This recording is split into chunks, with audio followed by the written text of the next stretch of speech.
This is the Palin Update on SaraNet Radio. I'm Kevin Scholla. We're taxed enough already, and we believe that the Constitution, that's the blueprint that leads us towards a more perfect union, and we'll fight very strong for that.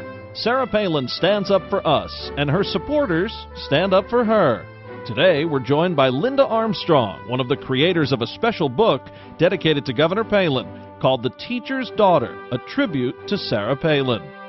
Palin reacts to Republicans caving yet again, a message on the Steve Lonegan campaign post-Election Day, happy birthday, Bristol Palin, and Governor Palin weighs in on some inspiring Americans helping our vets and some ridiculousness in a Colorado cemetery. A brand new Commonwealth Common Sense with Susan Stimson, and just ahead, our latest edition of Steel Resolve with Sarah Steelman. First, there's a new book that's filled with positive messages for Governor Palin, The Teacher's Daughter, a tribute to Sarah Palin. Today, we're joined by one of the creators of the book, along with Mona Breed Johnson. Lynda Armstrong put this book together, and she is on the show today. Hi, Lynda, and welcome to the Palin Update on SaraNet Radio. How are you? Oh, I'm doing great. How are you doing? Doing well, and I appreciate you coming on, and just such a wonderful thing you did here, a special book, a tribute to Governor Palin. Why don't you tell everybody how this idea came about first, and a little bit about what's in the book? Well, one day I had read one of the many hit pieces where you have to endure and debunk, and it just really kind of broke my heart. I thought, these people need to see something very positive. And I said, here's what I'd like to do. I want to make a book for Sarah Palin that has nothing but positive letters in it from people, and that she can see that we're here.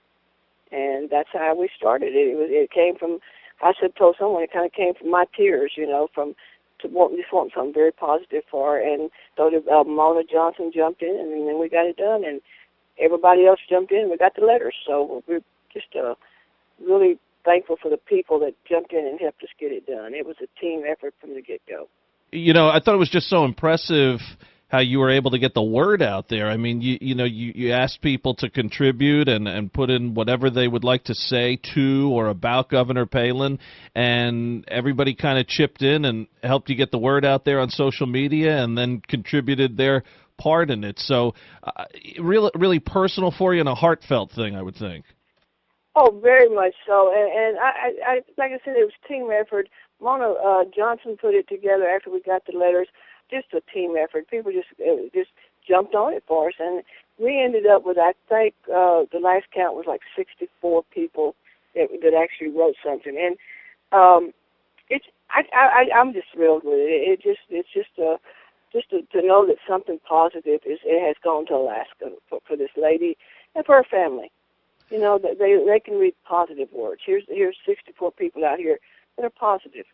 Nothing negative about it. And full disclosure here, I did contribute a message to Governor Palin on this, and I want to thank you personally, Lynda, for including me in this. I really do appreciate that. Well, we so appreciate you doing that, and we appreciate you doing this. We did it for Sarah and Governor Palin, but also for her mom and dad. Sometimes I'm sure, the negative probably has to be there for them. And so they've got something now that they can read, and they see the positive end of it. And so we do know that the Chuck Heath Sr. had it in his hand reading it. So that was great to see. And it just excited the people, the people that contributed to the book. It just gave them an excitement because, you work hard on something and you do it from your heart, and then you kind of don't know if you don't get anything. You don't see if anybody really saw it, and then you get to see that, and that's exciting. Well, I really do appreciate that sentiment and agree with you, especially, you mentioned her parents and also her brother. And, when we've talked to Chuck Jr. and Sr. on this program and Todd, and that's one of the questions we've asked them too, how can they take all of this constant smearing of Sarah Palin? We think about her. I mean, she's tough, and we know that, and that's one of the reasons, we back her so much. Not that it doesn't hurt her too, of course, but, you sometimes people forget about the family members. So that is very well said by you, Lynda. Let's tell listeners a little bit about yourself and about how you came to be a Sarah Palin supporter. I know you got to meet her and you got to see her speak. Well, just a quick rundown on me. I've been in my younger youth. I was the first woman to be hired by a major oil company to work in the oil field as a roustabout, and took a lot of garbage from people, and but I worked in the oil field as a roustabout, worked up to a water plant operator, then worked up to production supervisor, and then taught petroleum technology at Eastern New Mexico University and at Odessa College. Ended my working career as associate registrar at Wayland Baptist University, Plainview, over the off-campus program. I dealt with a lot of the students out of Alaska. And so that's a little bit of me. I have two children. One is 49, one is 46, I think, and four grandbabies. My grandson's 31. He's in the Army. He puts on his first lieutenant bars. He's going to seminary now to be a chaplain. My granddaughter's 29, and she's principal at a school. My other two grandchildren, one is 17 and one's 20, and one's working and one's going to school, and I've got four great-grandbabies. So there's been a full life there. And you can see a lot of the similarities here of why maybe you relate to Governor Palin, right? You have teachers in the family, you have military in the family. You did some work that a lot of times weren't looked at as a woman being involved in. So I bet you can relate to a lot of the things that Governor Palin has gone through. Well, Kevin, one of the I'll get to this, kind of give you a rundown of me, but one of the reasons she had me at Hello, on the 29th of August, 2008, when she came on stage. Sure. But when the garbage started, the foul names they were calling her and all the garbage, it hit me. I had a backflash because it hit me. Those exact names had been called to me to my face. When I worked out in the oil field, it was, if you, Chuck Jr. we wrote a deal and it was posted on his blog telling about some of the things that happened to me. I would have those vulgar names called to my face. No one wanted me there, and so that became a kinship. I was the first woman. She was the first woman. The oil field thing. So that right there, I said, oh, I will support this lady. I will back her. But I did my work. I went and I researched her back as far as I could, and then I started just supporting her. But my support started. I loved what I saw when she was introduced, but my support, I think, really started the days I started hearing her call names. The days I'm going, whoa, those are names I was called to my face 4 decades ago as a woman. And so you're trying to put 4 decades as versus here it is today, and we're still using the same things. And that's where I started. That's where my true support really started, this lady. And the teacher's daughter, a tribute to Sarah Palin, is about as close as I can get to saying, I'm not a fan, I'm a supporter, and I care. That's why the book. And so that's how I started supporting her. And I have met her. The longest we ever talked was maybe I think it was about 3 minutes in Iowa. And I was supposed to do a speech for her in Roswell, New Mexico. I was going to have both Democrat and Republicans there. And it was, I think there was 18 people there. But I had the outline with me. And this lady actually thumbed through the outline reading, and I asked her the two things she'd like me to talk about, and I did those. And so basically it was, some of her accomplishments and then why she actually left office. And what was funny about this, Kevin, is I had made her sheets of her accomplishments, and that was my handouts. And you could tell who the Democrats were. They kind of took the handout, kind of threw it to the side. But when I got through, who asked me the most questions?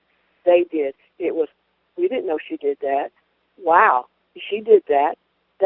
And they're the ones that picked their hands up. Everybody took them home, but you see them reach back and pick their hand out and take it home. So that's a little bit about why I started supporting her, and a little bit of time I have talked with her, So, but I've met some beautiful people along the way. Just some great people. You become family when you're into caring about somebody and you're defending them on the basis that we have. It's family, and these are some great people out there. I just have met some really wonderful people. And I have, I went to Alaska last summer, and I met some outstanding people, such gracious people. I met, so it's just, it's just been a good deal. And also, I tease around that Sarah and I kind of have this, you know, you always say, what is 6 degrees of separation type thing. When I worked for ARCO came to me at a safety meeting. ARCO offered me, would you like to go to Alaska? I said, I'll talk to my son. My son was like 13. And he said, go, Mother. I'm not going. Bye. So that ended that. And then we've heard Sarah talk about something with Eric Croft. Well, I knew Eric Croft's grandmother in Odessa, Texas, because that's where she lived, so I knew her. I worked for Wayland Baptist University over the off-campus program. I was in charge of it. And so I was the registrar over that, and so which I dealt with Alaska Center in Anchorage while I was working for them. You know, so it was just kind of then being the first woman. So it was just kind of, you know, I've done things that people she knows. It's kind of, you know, it's just kind of funny to me. You can hear it in your voice and your stories, and you know, this is something that, you know, people may not realize about Governor Palin, what she has that really no one else in public life has, and that is these types of supporters who not only believe in her policies and believe in what she stands for, but really genuinely care about her family, and about what we need from each other in order to get her out there in the best light and get our values back on track here in this country. So, you know, Lynda, we really appreciate it. Can you tell everybody, if they want to take a look at the book, how they could do that? Well, it's almost a private book. We haven't, but you can go on the Teacher's Daughter, a tribute to Sarah Palin, and there is a post up there that has the link to lulu.com, and you can see it there. You get to review it, but and then if you need to, you can buy it. It's you know, but it's lulu.com, and that's where we put the book together at. So it's the link is on the Teacher's Daughter, a tribute to Sarah Palin. Wonderful. Lynda Armstrong, thank you so much for putting the book together, and thanks for being here with us today. Well, thank you for having me, and thank you for talking about the book, and I appreciate your feelings for Sarah, and so we'll talk to you again maybe. Lynda Armstrong on the Palin Update. Now, Lynda mentioned Governor Palin's dad, Chuck Heath Sr., reading the book. Well, there's also a picture of Sally Heath, the governor's mom, reading it as well. And Governor Palin has responded to the book, writing a thank you letter. The governor wrote, "Todd and I want to thank you for the lovely book of kind words and support. We are humbled to have such loyal and thoughtful supporters who have defended my record through the years and have encouraged me to keep fighting to bring this country back. Your kindness is truly appreciated, and I thank you for your continued support for me and my family and your interest in the future of our great country. God bless you." And it's signed, Sarah Palin. Very nice gesture from the governor. To get your hands on the book, just go to lulu.com. That's LULU.com, and you can search The Teacher's Daughter, a tribute to Sarah Palin. After all the hard work from Ted Cruz, Mike Lee, and others, the establishment GOP backs down again on the shutdown and the debt ceiling. Sarah Palin's reaction, an online post that opened with the line, "When life gives you lemons, at this point, make margaritas. Caving on debt could drive one to drink." She features an old photo of her son Track when he was just 8, selling lemonade with his cousin, and Palin uses the newspaper picture to show how President Obama has failed miserably at Economics 101. Palin writes, "Mr. President, boys and girls all across our great nation would no doubt share their lessons learned about the danger of debt. It's our posterity you've made insecure when you doubled our national debt since taking office, which violates the preamble of our Constitution, which speaks of securing the blessings of liberty to ourselves and our posterity. How can we secure our liberty when we're hopelessly in debt to foreign nations?" Steve Lonegan fell short in his race for U.S. Senate in New Jersey. Governor Palin offered a statement after the election. She said, "Todd and I were proud to stand with Mark Levin and other bold patriotic warriors in support of Steve Lonegan in the New Jersey Senate race. Mayor Lonegan fought the good fight, and he and his supporters have not finished the race. They've just begun." Palin adds, "For soon, we must focus on important House and Senate races. Let's start with Kentucky, which happens to be awfully close to South Carolina, Tennessee, and Mississippi. From sea to shining sea, we will not give up. We've only just begun to fight." Bristol Palin celebrated a birthday this past week. All of us here at Saranet Radio wish her all the best. And her mom gave Bristol some public recognition, posting online, "Happy birthday, Bristol." October 18 is Bristol's birthday and is coincidentally also Alaska Day. So fitting because Bristol is an amazingly strong and independent Alaskan woman, a true mama grizzly. Happy birthday, Bristol. We're so proud of you for doing all this at once, working so hard, going to school, and single-handedly raising your wonderful son in such a wonderful way. We love you. So you need a little inspiration? Look no further than the men and women and kids that took part in a special relay race for Operation Give Back. Wounded warriors, military, and civilians raised money and awareness for our injured service members and for kids who were orphaned due to the wars. Governor Palin featured Operation Give Back online after her cousin and our friend, J.D. Morgan, let her know about the worthy cause.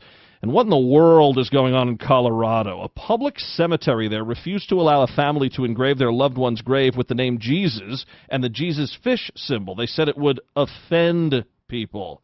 Governor Palin railed against this madness. Palin writes, "Heading towards Thanksgiving, I'm trying to imagine what the Pilgrims would think of this. If they had known that a few centuries after they landed at Plymouth, some of their descendants would prevent people from engraving the name of Jesus on a headstone." To see any of the governor's posts in their entirety, visit Sarah Palin's Facebook page or follow her on Twitter at Sarah Palin USA.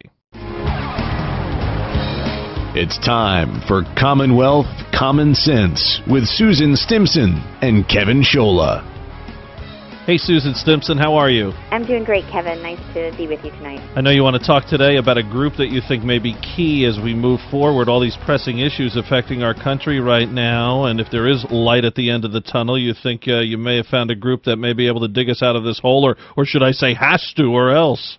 Well, I think certainly that the next generation is going to be key to what happens with our future here in this country, and for my part, I just want to see the Republican Party reaching out to that generation and engaging the culture and meeting them where they are. And I think sometimes we're not really on message with that, and we're actually not really relating to the next generation. And there was an opinion piece today in the Wall Street Journal, and it was actually an interview with Stanley Druckenmiller.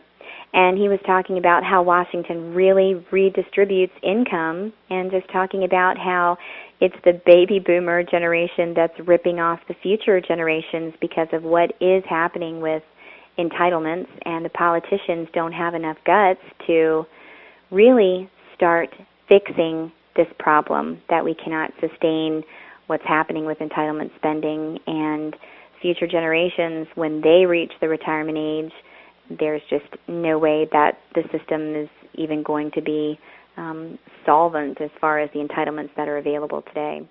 So young people or millennials, those who choose to be involved, some are apathetic, some not involved in the political process, but those that are involved are getting false information from people who they're taught to respect and listen to, right? These baby boomers, they're elders. Part of it, and maybe part of it is as well that they're not really extrapolating it out to when they retire.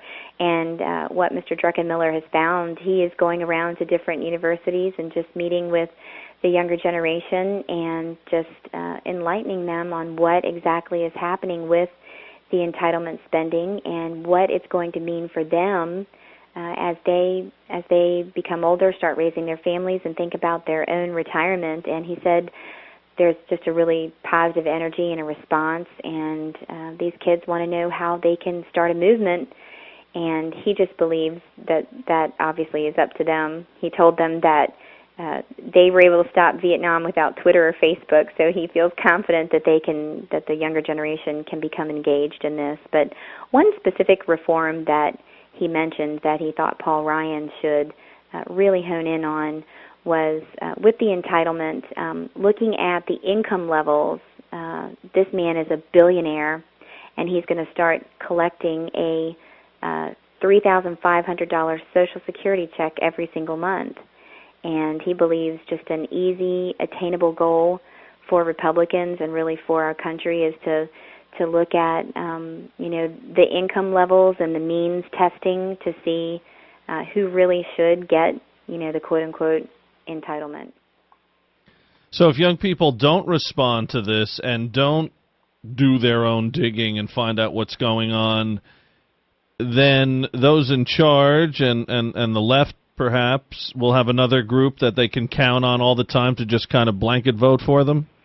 Yes, and I would say the left is not the only group that is guilty of this. I mean, the Republicans as well. Now, sometimes they are trying to fight back, albeit not quite successfully in their strategy in doing so. But it's really about the politicians and they're wanting to hold on to power, and the way that you do that is, you do it through money. That's how you control people, and they are not willing to make tough decisions on these entitlements. And it is going to really damage the next generation that's coming up, and certainly the overall health of our economy as a whole in this country. Any indication from the article, or just your feeling on this?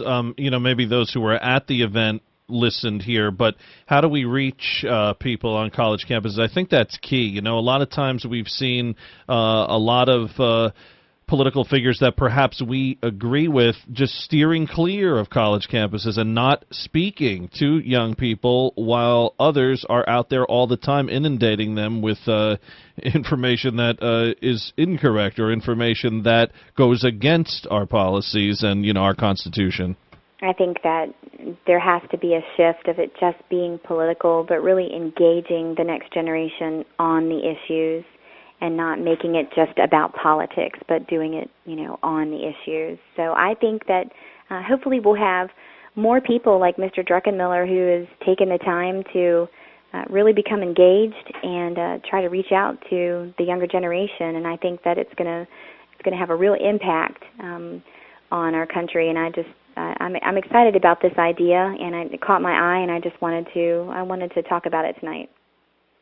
Well, we appreciate it, Susan. And, you see a lot of generations, they go against their parents and, the rebellious thing and that whole 9 yards. Well, let's hope a lot of people who have a lot of parents who are really hurting this country right now, that the young people do rise up here.